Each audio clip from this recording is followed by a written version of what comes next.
are talking about onboarding and offboarding today, two very important critical items when it comes to employees.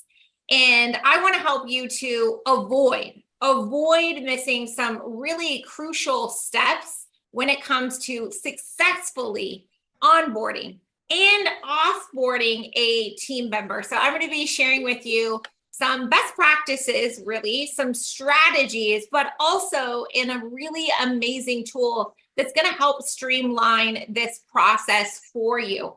So if you stay on here, you are going to get access to our onboarding and our offboarding checklist specifically for your aesthetic business. So this is going to help you to not have to recreate the wheel. Every time you have a new team member come on or leave, you don't want to have to stop everything, right? And remember, did I do this? Did I do that?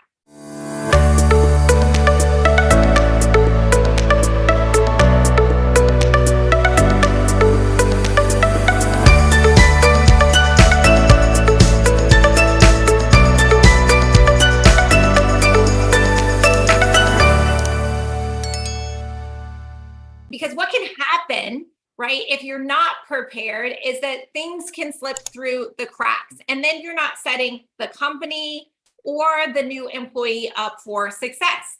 And you want that person to not only just join your team, but to stick with you long term. So let's first break down really what I call the 5 C's, the 5 C's when it comes to onboarding and offboarding employees.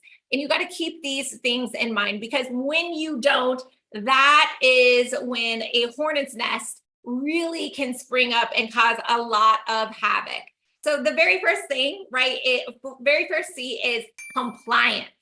Compliance. You absolutely want to dot your I's and cross your T's. And it's not that difficult to stay compliant if you are strategic, and organized. So our checklist today is going to help you stay compliant.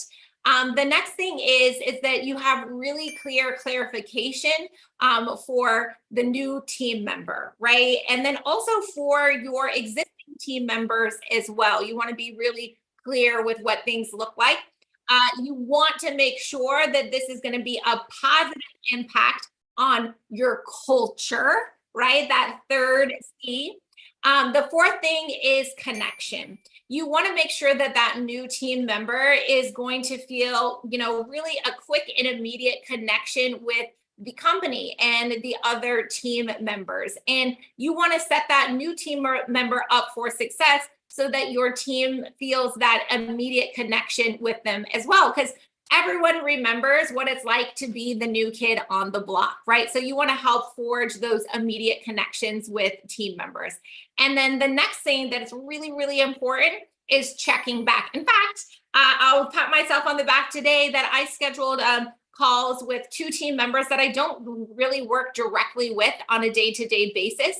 But they had been with us for a little while. And so I wanted to make sure that things were going good and they were feeling welcome, and just check in with them, right? I also was checking in with them to continue those conversation about, what their future looks like and what career advancement can look like, right? So that checking in piece is really important component to that onboarding element. So quick recap of the 5 C's when it comes to onboarding. It's compliance, clarification, culture, connection, and then checking back. Really, really important. Okay, now the exciting part that I want to really pull up the checklist and talk about what once you comment in the comment box, if you comment, if you're watching the replay or if you're here live, we're going to automatically give you that link. Team, go ahead and put that link in the chat box right now if you're on Zoom. And if you're watching on organic social media on one of the channels, comment checklist, and we will be sure that we get you both our onboarding and offboarding checklist. And really what this entails is going to be all the new paper, the new employee hiring paperwork and file, creating that, right? You're also going to be what devices and logins does this new employee need access to, that checklist, right? How to prepare for their very first day, what that agenda looks like, what space needs to be ready, what that welcome kit looks like, how to announce to the team and to that new employee, right? How to assign, when and where to assign them with a peer mentor. What orientation looks like, right? And all those there's 6 elements to what orientation looks like. We have that all outlined for you. What their very first day looks like. And then the important piece in onboarding as well is that you have that feedback loop in place so that you can really make sure and feel confident that full integration into the team has taken place. Full integration into the workflow, into really how they are working and collaborating in their individual role and then collectively as a team. And so we're happy to share with you, if you in the comment box, comment checklist, and we'll send you that onboarding checklist that's really going to help you set the company and that new employee member up for success. Now, I want to be very clear that this onboarding checklist really gets them to their very first day. Their very first day. And this is great, and this is going to set you up for success. However, after that very first day is really when the work begins. And you really then should have a 90-day onboarding plan in place for that employee. I was talking to a client today, and she calls it her name is Megan. She calls it Megan Academy. So for the first 90 days with her team members, they go through Megan Academy. So, maybe it's your Med Spa Academy or just onboarding or something fun, but she's really spent a lot of time and effort into that, for what that first 90 days looks like for her team members. And I can't tell you how important that is for their long-term success, right? And so if this is something that you're interested in getting help with, please reach out to us, because I can tell you that it's not just about stopping it's not success just once you get them on that very first day. And oftentimes we see people stopping once they get them to that very first day and like, oh, I did it. We got that team member, right?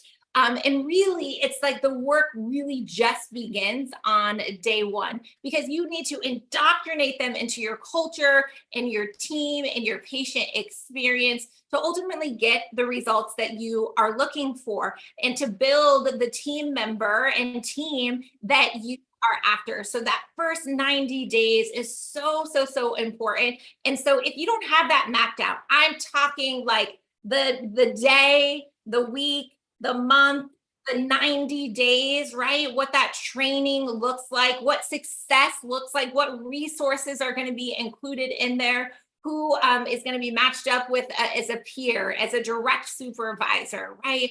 All the things that is going to make a new team member feel really welcomed, really supportive, and really cared about, that they are not only there to help them do their role and responsibility, but care about their long-term success personally and professionally, right? And so there are many components to what that first 90 days looks like. And so if that's something that's missing in your practice, make sure that you reach out to us, because we would really like to help you with really creating an onboarding system that's not only going to help you bring on new team members, but more importantly, retain them, right? Because the cost that it is to your business, the time loss opportunity, in addition to, just the waste of money of bringing on a new team member that doesn't reach their fullest potential, is just huge. It's such a distraction. And so you really want to nail not just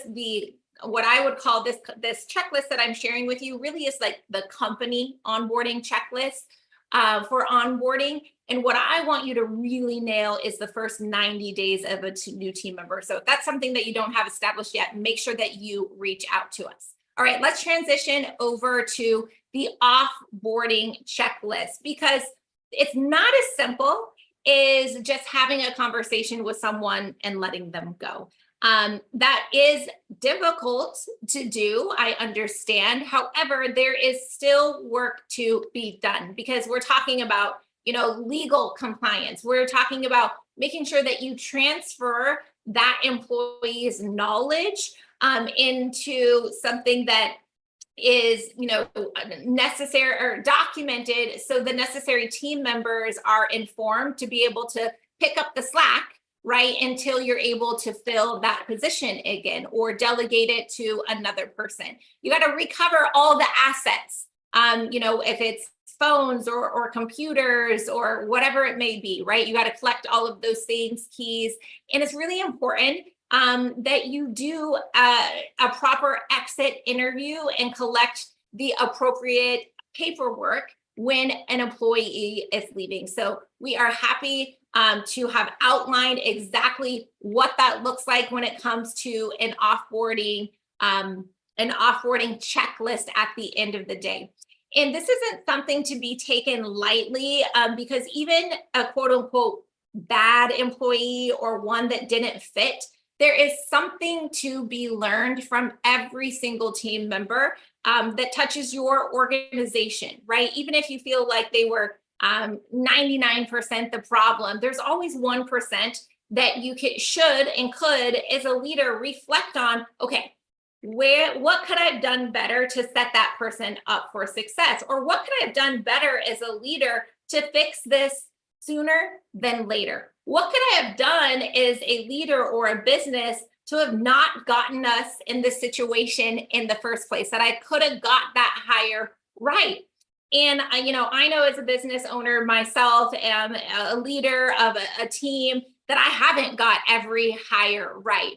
And that I really want to sit back and reflect on our processes, our systems, our leadership, our culture, and try to always continue to get better and to fine tune. And that's really the name of the game, guys. It's that it's never going to be perfect, right? It's always going to be a little bit messy, especially if you are on a fast track of growth, right? There's some messiness that happens, but what you can hold yourself to a higher standard of that I'm going to be committed to always improving, to always sitting back and having some self-reflection with myself, with my team, with my processes, to commit to always looking to get better and fine-tune things, right? And so we are happy to share with you both our offboarding and our onboarding checklist. It's going to help you with, again, compliance, communicating things to your team, what paperwork you need to be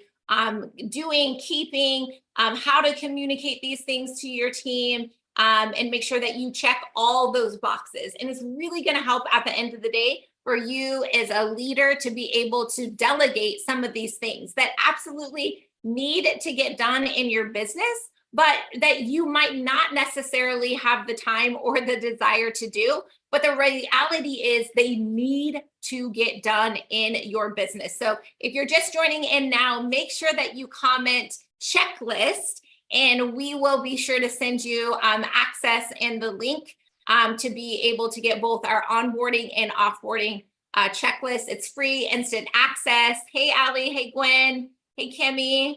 Hey, Luna Face. Thanks for joining me here live. So right now I'm going to go ahead. Hey, Jackie. Hey, Heather. Thanks for joining us here live. I'm going to open up the floor for any questions. Otherwise, I'll stay on here with the team that's on Zoom with me. But I think we have a question that's coming in here real quick. But again, really important is obviously compliance, right? But communication is a really big thing. And I find that sometimes when I don't do a good job as a leader to when I bring someone on and I don't communicate it in advance with my team that is so close, right? Our team is so tight knit and close that when a new person comes on, they want to be in the know. They want to be involved in it, right? And so if I don't do a good job of communicating that, it's not setting the new person or my team up for success. Additionally, offboarding as well. Offboarding, if you offboard a team member, it's very scary for everyone, and it's scary for the existing team members as well.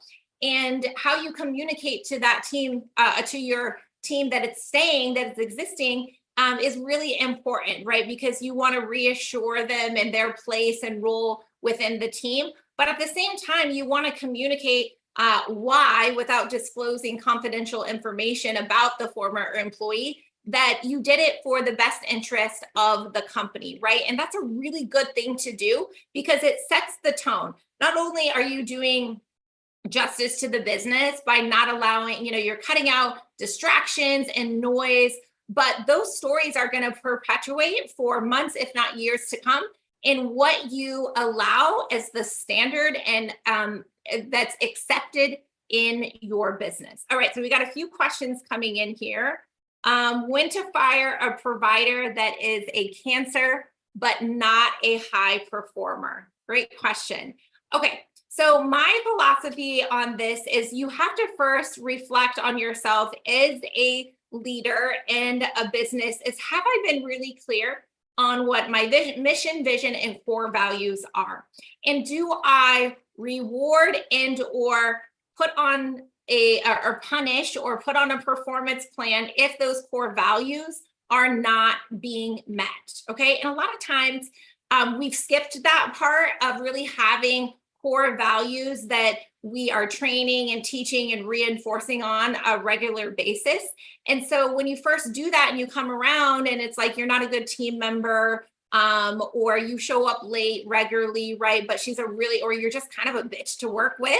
And then but it's like you're a high performer, right? So you have to decide what you're willing to put up with and what you believe is in the best interest of the whole team. Because I will tell you, and I know this absolutely to be true, is that everyone is replaceable, including yourself, right? And really that's the name of the game to get a scalable business, is to have such a strong business system, team, and culture that anyone is replaceable, including yourself. And that is such a good place to be in and such a good position to be in. But if you haven't spent the time to really develop your core values and make that a part of your daily huddles and how you reward people, then people are just going to go on their own track and they're going to do what they want to do. And they're going to be like, I make you money. Like, don't talk to me about anything else, right? So I think there's a difference between a team member being a cancer to your culture and disrupting the whole team, because that's going to impact bottom line as a company. But I think it's different than, like, let's just say one of your core values, is something that has to do, with like being cheery or a cheerleader or something like that, right? And maybe you have a team member that's not like doing anything wrong, but she's just not much of an extrovert, right? She doesn't really want to get in there and do the team thing, right? To me, that's very different than being a cancer to the company. So at the end of the day, I would get really clear on what your core values are and what your non-negotiables are, and then decide, is this someone that is just, doing their thing in their own lane, that's a supporter, not a driver in the business, and that's acceptable, right? Or is this really a cancer to my team? If it's a cancer to your team, it doesn't matter how much revenue they generate, then I wouldn't keep them. During the hiring process, what do you recommend for the interviewing process? Oh, great question. Okay, so I like to do 3 rounds of interviews. So you want to make sure that they're going to be a culture fit, right? You want to make sure that operationally that they are going to fit, meaning they can meet the role and responsibility. And you want to make sure that it's going to be a financial fit as well, right?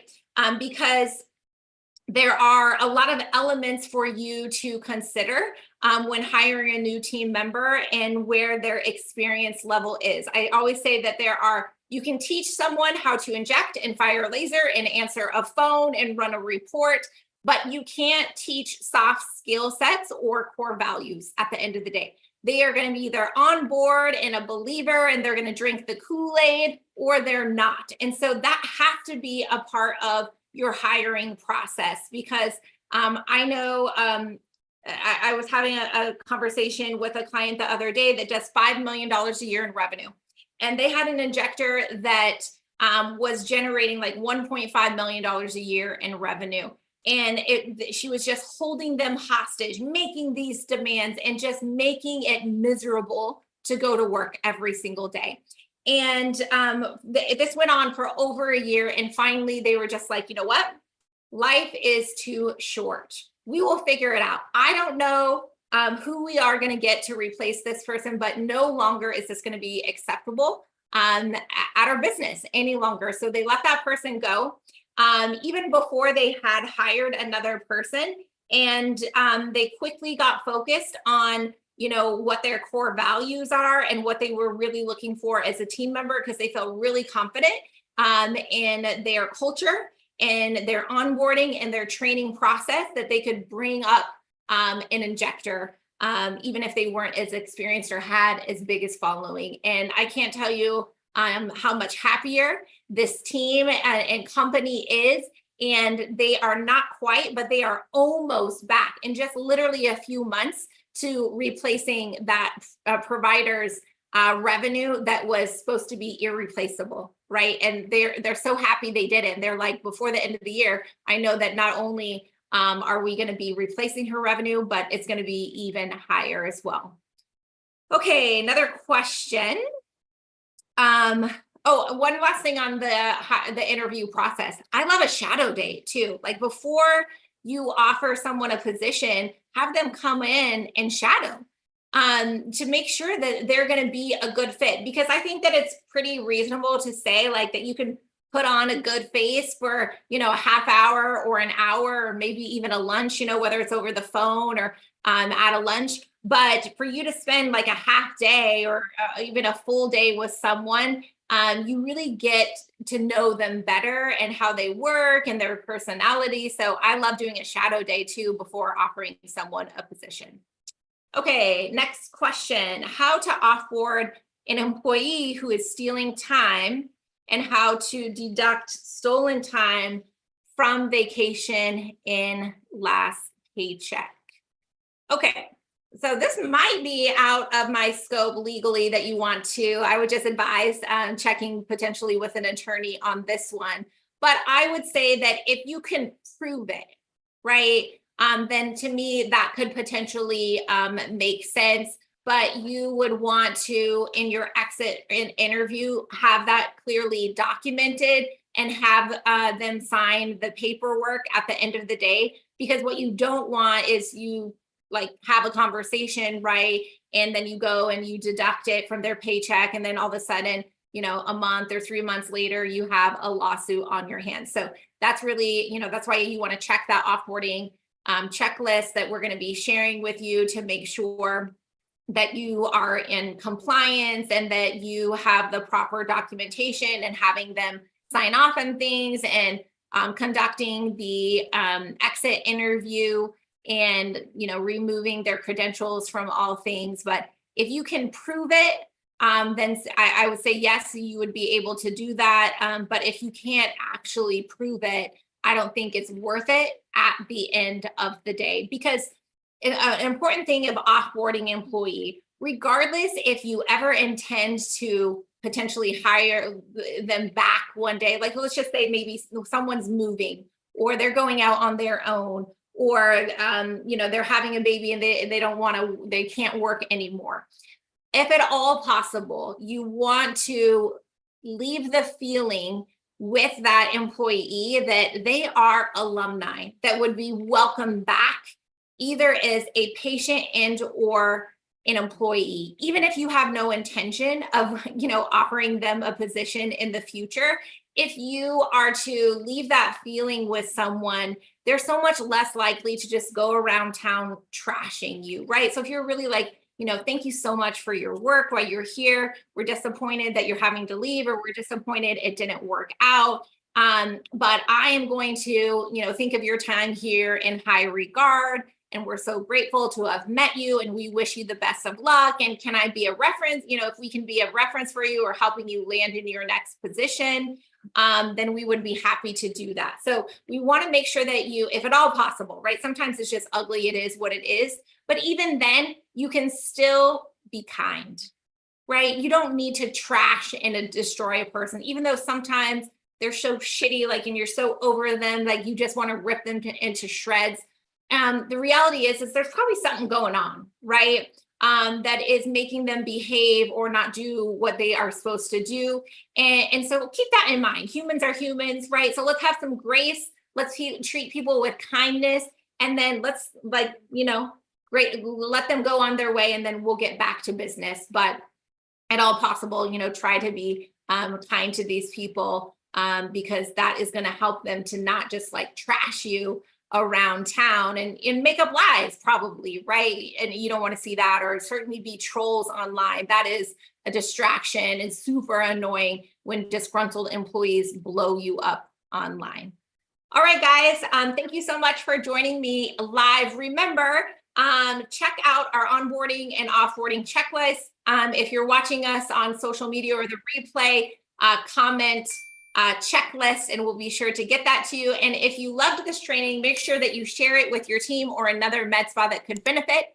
And you can catch the replay on our YouTube channel. And to get access to more free trainings that will grow your business, visit our link tree on my social bio. And join us live, guys, every single Wednesday, same time, same place, 2:30 Central Time. Find me on Instagram, YouTube, Facebook, and LinkedIn.